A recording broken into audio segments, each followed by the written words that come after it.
дар шаҳри Хуҷанд марди 24 сола аз захми дандони гӯсфанд осеб дидааст. Ин ҳодисаро мутахассисони маркази назорати давлатию санитарӣ ва эпидемиологӣ дар шаҳри Хуҷанд тасдиқ намуда иброз доштанд, ки баъди ба қайд гирифтани ин ҳолат саривақт беморро зери назорат гирифтанд. Гуфта мешавад, ки осебдида аз маҳалли разоқ буда ҳангоми додани хӯрок ба чорвояш гӯсфанд ногаҳон дасти росташро захмин кардааст. ҳангоме ки шаҳрванд дар хонаи худ гӯсфанд нигоҳубин мекунад, ҳангоми нигоҳубин кардан ногаҳонӣ мехарошад дастаи росташро.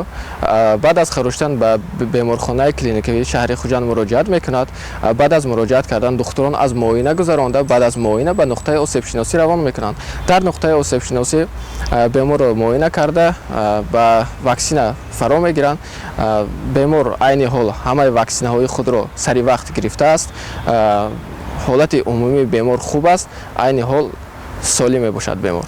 ҳодисаи захмин шудани як сокини шаҳри Хуҷанд аз дандони гӯсфанд дар соли 2022 бори аввал ба қайд гирифта шудааст. Ин ҳолат 30 январ рух додааст. вазъи саломатии ҷавон хуб мебошад. мутахассисон иброз медоранд, ки ӯ зидди бемории ҳорӣ ваксина гирифтааст. мутахассисои мо кураро фаро гирифта бо бемор тариқи телефонӣ суҳбат карда ва дар наздик бо бемор дар нуқтаи осебшиносӣ мулоқот карда дар ҳамон ҷо ҳамае ки оид ба пешгирӣ кардани ҳамин беморӣ ва гирифтани ваксина ва бемор оиди ваксина фаҳмонда додагӣ ҳастанд. бемор ҳамаи ҳолатое ки буд қабул карда дар санаде ки ҳама рӯза мо оид ба осеббинӣ пур мекунем, бемор имзои хешро гузоштааст, ки ман ваксинаи худро саривақт мегирам ва ягон шикоят надорам.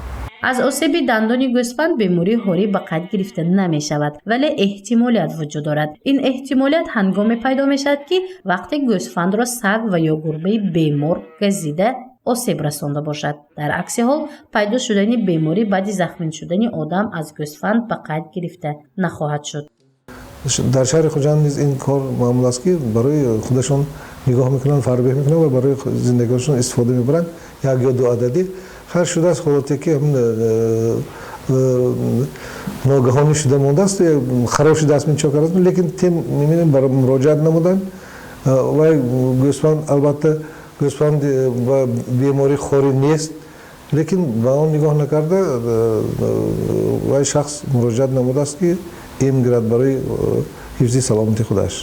мутахассисони маркази назорати давлатию санитарӣ эпидемиологӣ дар шаҳри Хуҷанд ин ҳолатро ба баланд шудани маърифати эпидемиологии сокинон рабт медиҳанд, зеро шахси осебдида саривақт муроҷиат намуда аз ваксинаҳои зарурӣ баҳравар гардидааст. дар умум дар шаҳри Хуҷанд давоми 3 моҳи охир 90 ҳолати осеббинии сокинон аз захми дандони ҳайвонот ба қайд гирифта шудааст, ки бештари осебдидагон аз ҳисоби саг мебошад. таҳлили осеббинии сокинон аз ҳайвонот, махсусан сагро дар гузоришҳои минбаъда матраҳ хоҳем кард. гузориши Мафнӯшкур ва Наимҷон Оюбов барои барномаи иттилоотии хабар.